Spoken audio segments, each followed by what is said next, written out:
नमस्कार आदाब, मैं तमाम वहीदी। आप देख रहे हैं वन इंडिया हिंदी। बिहार में चुनाव को लेकर सियासी गर्मियां तेज हो चुकी है। आरोप प्रत्यारोप का दौर जारी है। प्रत्याशी अपनी चुनावी दौड़ को लेकर किस्मत आजमाने को तैयार है। इसी क्रम में हमारे साथ मौजूद हैं शर्जील इमाम के भाई मुजम्मिल इमाम, जो कि अभी देशद्रोह के आरोप में जेल में बंद है। लेकिन शर्जील चुनावी ताल ठोक रहे हैं, तो उनका क्या कुछ समीकरण वो देख रहे हैं, क्यों चुनाव लड़ने का मूड बनाया, इन सब मामले पर उनसे बात करेंगे।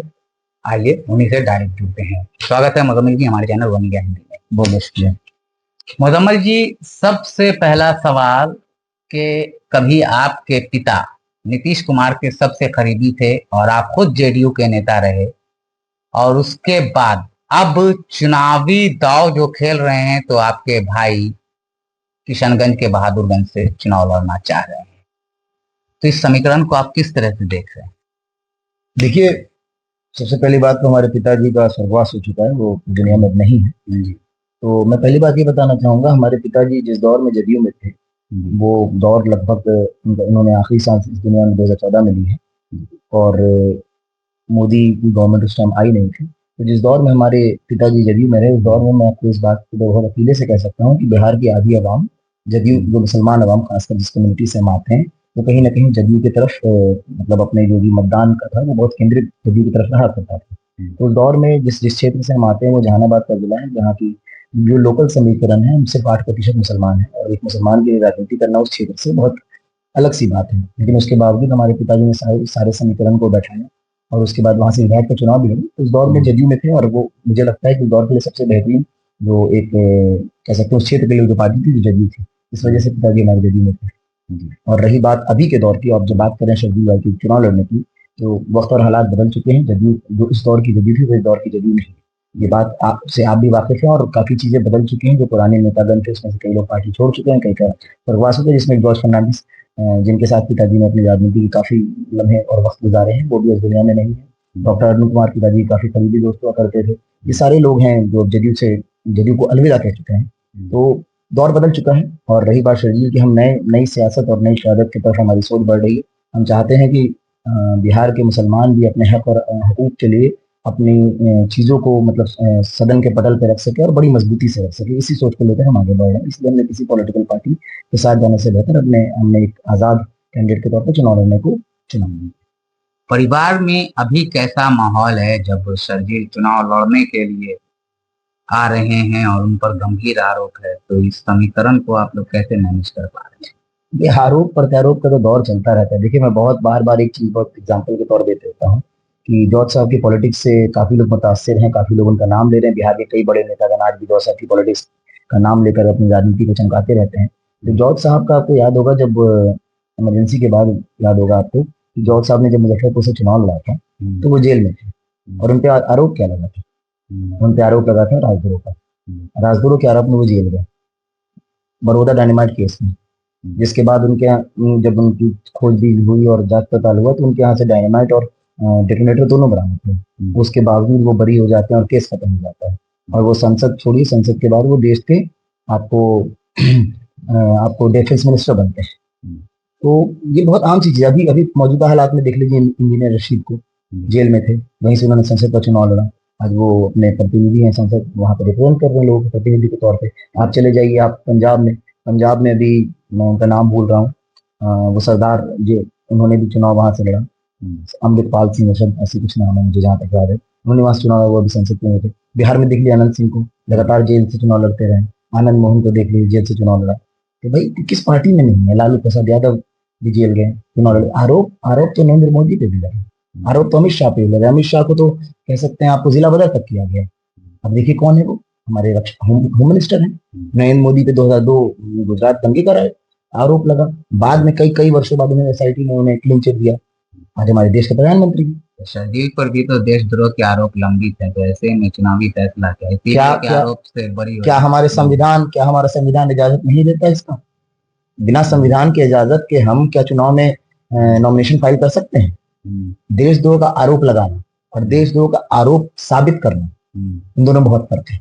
और अभी आपको मैं मौजूदा हालात में बताना चाहूंगा कि शर्जील इमाम पे जो भी देशद्रोह के आरोप लगे और जो भी केसेस उन पे हुए, सब में वो बेल पे बाहर है। और यही बात जिस स्पीच की वजह से उन पे देशद्रोह का आरोप लगा, वो स्पीच दी गई थी अलीगढ़ मुस्लिम यूनिवर्सिटी में, जो कि इलाहाबाद हाई कोर्ट के जुडिशरी में आता है। आप वहां पे जाके देख लीजिए, इलाहाबाद हाई कोर्ट के बेंच ने क्या ऑर्डर दिया शर्जील के बेल में। उन्होंने लिखा है कि शर्जील इमाम ने कभी हथियार उठाने की बात नहीं कही, शर्जील इमाम ने कभी वायलेंस इन्वोक करने की बात नहीं कही, और वहां से बेल दिया जाता है। तो कि मीडिया तो कभी आप लोग क्यों इस हिस्से को हाईलाइट नहीं करते? एक जज, एक हाई कोर्ट के जज ने अगर ये टिप्पणी की है शर्जील इमाम के सिडिशियस स्पीच जिसको आप लोग बोल रहे हैं, इसको भी हाईलाइट कीजिए ना आप लोग। तो हाईलाइट की बात है, जब आप मीडिया में बात कहेंगे तभी तो कहेगा। ऐसा तो है नहीं कि आपने मीडिया में जवाब दिया और उसे काट के दिखाया गया, ऐसा हुआ है क्या? जो मीडिया में आपने मीडिया में बयान दिया वो तो चल रहा है ना, हम ऐसा तो नहीं है? हमने मीडिया में बयान दिया नहीं दिया। एक बात हाँ। बताइए, जिस दिन स्पीच तो वायरल की गई थी, क्या उस दिन हमने मीडिया को दावत दिया था स्पीच वायरल करने के लिए? 10 सेकंड की क्लिप वायरल करने के लिए हमने दावत दिया था क्या? 1 घंटे 1 मिनट की क्लिप है वो, उसमें 10 सेकंड काट के मीडिया चला सकती है। लेकिन एक हाईकोर्ट का जजमेंट जब आता है, जब दिल्ली में एक निचली अदालत ने शर्जील इमाम को स्केप गोट बताया, बलि का बकरा बताया, उसको मीडिया हाईलाइट नहीं करती है। जब शर्जील इमाम को बेल देते वक्त जज साहब बोलते हैं कि शर्जील इमाम ने कभी वायलेंस करने की बात नहीं की, कभी किसी को हथियार उठाने की बात नहीं कही, और उनके उनके भाषणों से कोई वायलेंस नहीं हुआ है, इन सबको मीडिया क्यों हाईलाइट नहीं करती? ये हमारी जिम्मेवारी नहीं, चौथा पिलर आप हैं, आपकी जिम्मेवारी, आप इसको हाईलाइट करेंगे। चौथा पिलर हम हैं, चलिए आपकी बात मानते हैं। अभी शर्जील का केस हाईकोर्ट में लंबित है, सुप्रीम वहां से कोर्ट। सो अब ये हो गया, तो आप लोगों ने सुप्रीम कोर्ट का आरोप किया, जी, तो कहीं ना कहीं कुछ तो कमियां हैं, तभी तो उनको बेल नहीं मिल पा रहा है। कमी तो है, कमी तो है हमारे जुडिशियल सिस्टम में, जो दोहरे नजरिए से लोगों को देखती है। एक बात आपको मैं बता देना चाहूंगा, जो लगातार हमारी जुडिशियल और हमारे जो सीजीआई है वो इस बात को कहते रहे हैं कि बेल के मैटर जो है वो जल्द से जल्द निपटारा किया जाए। आपको मैं बताना चाहूंगा, शर्जील इमाम का जो बेल हमने फाइल किया था वो मई 2022 में किया था, और निपटारा कब होता है? सितंबर 2025। कितने साल लगे? 3 साल। बेल की सुनवाई 3 साल होती है? क्या ये प्रोसेस पनिशमेंट नहीं है? अगर शर्जील इमाम गुनाहगार भी हैं, तो आप क्यों नहीं ट्रायल शुरू करके उनको जेल में रखने का काम करते हो, सजा देने का काम करते हैं? 5 साल हो गए, ट्रायल नहीं शुरू हुआ अभी तक। ट्रायल छोड़िए, चार्जेस फ्रेम नहीं हुए हैं। आपको पता है कितने गवाह हैं इस केस में? 700 गवाह। आपको मैं बताना चाहूंगा, आज से 2 साल पहले हरियाणा हाईकोर्ट ने एक यूएपीए के अक्यूज को बेल दिया, सिर्फ ये बोलते हुए कि 35 गवाह इनके बाकी, और इनको 3 4 5 साल और लगेगा अभी गवाह की एग्जामिनेशन और क्रॉस एग्जामिनेशन में। हमारे 700 गवाह हैं, वो भी ट्रायल शुरू होने के बाद। जब ट्रायल शुरू होगा उसके 700 गवाहों को एग्जामिनेशन होगा, फिर क्रॉस एग्जामिनेशन होगा, 20 साल लगेंगे। और 20 साल बाद आप बोलिएगा क्या कि शर्जील इमाम बेगुनाह है? क्या उसकी जिंदगी लौटा दीजिएगा? या शर्जील इमाम जैसे और भी हैं, उमर खालिद है, खालिद सैफी, शोफर रहमान, अतर खान, क्या इनकी जिंदगी लौटाएंगे आप? गुलफिशा है। तो अगर अब अदालत से राहत नहीं मिलती है तो फिर क्या करें? क्या कर सकते हैं हम क्या ही कर सकते हैं? अब हम इस निजाम में हैं, इस निजाम के साथ जीना है। लोग देशद्रोही बोले, लोग हमें आतंकी बोले, जो बोलना है बोले, हम इस निजाम के साथ पैदा हुए, इस निजाम के साथ ही इस दुनिया को छोड़ेंगे। हाँ, लेकिन एक बात मैं क्लियर बताना चाहूंगा, ये बात किसी को अच्छी लगे चाहे बुरी लगे, इस निजाम को बदलने के लिए जो कुछ भी होगा हम करेंगे। इस निजाम में जो कमियां हैं उसको बदलेंगे हम। इस कॉन्स्टिट्यूशन में जो कमियां हैं उसके लिए लड़ाई लड़ेंगे हम। कॉन्स्टिट्यूशन में अब तक कितने अमेंडमेंट्स हुए हैं? तो क्या हमें हमारे हक और हुकूक के लिए कोई चीजें अगर गलत हो रही है तो हम उसके लिए अमेंडमेंट की डिमांड नहीं कर सकते? सीएनआरसी जैसे कानून हम पे लाना, हमारे पास जबरदस्ती हमारे पे ट्रिपल तलाक थोपना, जबरदस्ती हमारे लिए यूसीसी लाना। अभी भी आप यूसीसी के बिल के बारे में चर्चा हो रही है, बहुत जल्दी वो अभी आपको पेश हो जाएगा और उस पर डिस्कशन होने लगेगा। तो ये सारे कानून जो आप जो ला रहे हैं अपने मन से, क्या हमारा उसमें कोई से नहीं है? एज अ कम्युनिटी जिसके लिए आप ये कानून की बात करते, क्या उसका कोई से नहीं है इसमें? अच्छा, जिन आरोपों को लेकर, देश विरोधी आरोप लगे जिन नारों को लेकर शर्जील पर, तो इसे आप और आपके परिवार के लोग कैसे मानते हैं, क्या देखते हैं? क्या मानते हैं बेकसूर है? मैं जब आपको बता रहा हूँ कि हाई कोर्ट के जज ने ये स्टेटमेंट लिखा है, आप बोलिए मैं आपकी कॉपी शेयर कर दूंगा इंटरव्यू के बाद, आप पढ़ लीजिएगा और जरूर अपने मीडिया संस्थान में ही बांटिएगा। जब हाई कोर्ट के जज लिखते हैं कि शर्जील के नारों से, शर्जील के स्टेटमेंट में कहीं भी कोई ऐसी बात नहीं कही गई कि उसने वायलेंस इन्वोक करने की बात कही, या फिर उन्होंने देश तोड़ने की बात कही, या फिर उन्होंने किसी को कह सकते हैं हथियार उठाने की बात कही, तो फिर क्या हम चाकू से चिकन नेक काट रहे थे क्या? तो आपको क्या लगता है कि ये मामला राजनीतिक है या फिर कानूनी कार्रवाई? बेशक ये राजनीतिक हुजूर, जब 5 साल बिना ट्रायल के आप जेल में हैं, जहां और लोगों को छोड़ दिया जा रहा है। इसी केस में 2 3 अक्यूज ऐसे हैं जो कि, अब एक बात क्लियर कर देना चाहूंगा पहले मैं आपको, शर्जील इमाम भी जेल में अपने स्पीचेस के वजह से मिले। किस वजह उन से? सारे स्पीचेस को उनको बेल मिल चुकी है। तो फिर किस वजह से? दिल्ली दंगे, दिल्ली में दंगा होता है 26 फरवरी 2020 को। शर्जील इमाम साहब 16 जनवरी 2020 से दिल्ली में नहीं है। चलिए ठीक है, मान लीजिए दिल्ली में नहीं है, बाहर तो है। 28 जनवरी से वो दिल्ली पुलिस के कस्टडी में है, ठीक है। 5 फरवरी से वो तिहाड़ जेल में है, ठीक है। 20 फरवरी से वो असम के जेल में है। अब बताइए इन प्रक्रियाओं को और इन प्रोसेस को सुनने के बाद अब कैसे लगता है कि एक आदमी जो जेल में है, जो दिल्ली पुलिस की कस्टडी में है, फिर असम पुलिस की कस्टडी में, वो दिल्ली में दंगा कैसे करा सकते हैं, जो कि 1 महीने पहले से जेल में। लेकिन इल्जाम है पर शर्जील के स्पीचेस के लिए जो जो भी स्पीचेस उन्होंने, उन सबके लिए हम सारे केसेस में बेल पे बाहर हैं। और कितने केसेस तो हमारे स्टे लगे हुए हैं, किसी पे भी ट्रायल हो ही नहीं रहा, स्टे लगा हुआ है सुप्रीम कोर्ट के ऑर्डर से। लेकिन उसके बावजूद हमें दिल्ली दंगा में जबरदस्ती फर्जी केस में फंसाया गया है। तो चलिए, अब जब आप लोगों ने चुनाव का मन बनाया है तो बहादुरगंज विधानसभा बहादुरगंज विधानसभा जी बेशक बेशक, लेकिन हमने आपको पहले ही बोला कि हम नई क़यादत और नई सियासत की तरफ बढ़ रहे हैं। हम पुराने ऑर्थोडॉक्स पॉलिटिक्स से बहुत अलग खुद के काम करना चाहते हैं। बहादुरगंज चुनने के लिए पीछे भी बहुत लंबी रिसर्च रही है। आज से लगभग 6-8 महीने पहले जब सजीव भाई ने मुझे पहली बार बोला कि मैं चुनाव लड़ना चाहता हूँ और इसके लिए एक प्रॉपर डेटा तैयार किया कि कैसे और कहाँ से लड़ना बेहतर होगा, तो उन्होंने बोला कि बिहार के 15-20 सीट ऐसे चुनो जहां पर मतलब कह सकते हैं अल्पसंख्यकों की हालत और दलितों की हालत बहुत बदतरीन है, और मैं चाहता हूँ कि मैं उसी सीट पे जाऊँ और उसको एक मॉडल कॉन्स्टिट्यूएंसी तैयार करूँ, ताकि वो हिंदुस्तान के लिए एक मिसाल हो। ये कॉन्स्टिट्यूएंसी, एक विधायक की कॉन्स्टिट्यूएंसी ऐसी भी हो सकती है कि जहां सारी चीजें, तालीम, बेसिक फैसिलिटीज, हॉस्पिटल फैसिलिटीज, वो सारी चीजें अवेलेबल हो लोगों के पास। बहादुरगंज जो हम चुनने के पहले हम लगभग 15 सीटों पे, हम फाइनल हमने 15 सीट की, उसे हम सारी सीटों पर हमने विजिट किया और वहाँ पे लोकल लोगों से मुलाकात की और वहाँ के लोकल मसाइल को समझा, जिसमें हमने लास्ट में बहादुरगंज और ठाकुरगंज ये 2 सीटें हमने फाइनल की थी और एक अररिया की तरफ की सीट की, ये 3 सीट हमने फाइनल की। उसके 3 सीट पर विजिट करने के बाद सबसे जो खराब बात, दुख की बात पता चलती है कि बहादुरगंज इकलौती ऐसी सीट है जहाँ 4-4 साल एक ही लगातार 4-4 टर्म एक लगातार विधायक रहते हैं, तो सीट का 4 टर्म रहने के बावजूद वो इंसान वहाँ कुछ नहीं किया। वहां पर कोई बेसिक इंस्टीट्यूशन नहीं है, तालीमी इदारे नहीं है, वहां पे हॉस्पिटल्स नहीं है, वहां पे बेसिक उपचार के लिए आपको ब्लॉक हॉस्पिटल नहीं है, वहां पर आपको पानी में आयरन कहीं और कहीं आर्सेनिक की मात्रा इतनी ज्यादा है कि इंसान अगर उसको पिए तो बीमार पड़ जाता है, वहां पे पथरी की शिकायत है।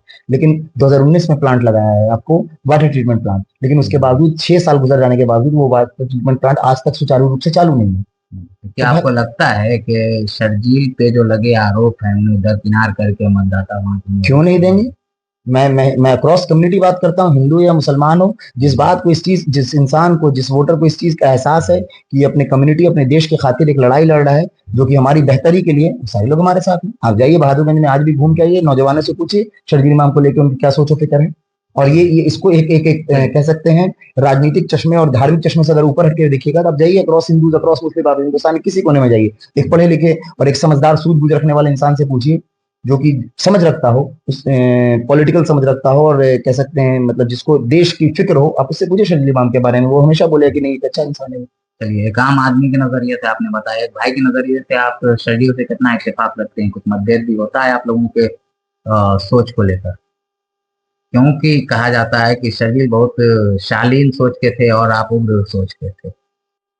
उग्र सोच कह देना, ये तो मतलब ये मुझे नहीं पता आपने कौन सा रिसर्च किया कि मैं उग्र सोच का हूँ। हाँ, नहीं, क्योंकि राजनीति में शर्जील से ज्यादा आप एक्टिव रहे। जी हाँ, शर्जील एक रिसर्च स्कॉलर रहा। बेशक। देखिए हमारी राजनीति हमारे खानदान में पिछले 2 दशकों से चली आ रही है। हमारे दादा 30 साल सरपंच रहे, हमारे वालिद साहब लगभग अपने जिंदगी के 30 साल उन्होंने पॉलिटिक्स की है। बिहार का कोई ऐसा मुख्यमंत्री नहीं है, मैं आपको एकदम ऑन कैमरा बता रहा हूँ, कि जो हमारे दरवाजे ना आया। लेकिन इन सब के बावजूद आप समझिए कि शर्जील के लिए बहुत सेफ पैसेज था कि किसी भी पॉलिटिकल पार्टी जेल से निकलते, किसी जेल जाने की जरूरत ही क्या थी।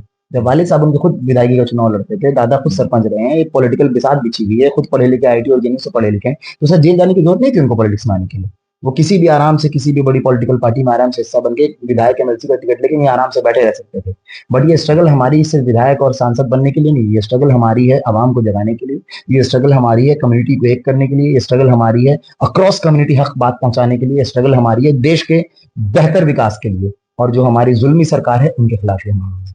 और रही बात, आपने बात की मेरे और शर्जील भाई के उग्र और ना उग्र होने में, तो मैं आपको बताना चाहूंगा कि मेरा पॉलिटिक्स में आने का फैसला, मैं खुद एक पत्रकार था, आप इस बात को बेहतर जानते हैं, मेरा पॉलिटिक्स में आने का फैसले के सबसे पीछे जो बड़ा रीजन था वो हमारे बड़े भाई साहब थे, क्योंकि वो चाहते थे कि मैं पॉलिटिक्स में ज्वाइन करूं और अपने पिताजी की लेगेसी को आगे, वाले के लेगेसी को आगे बढ़ाऊं।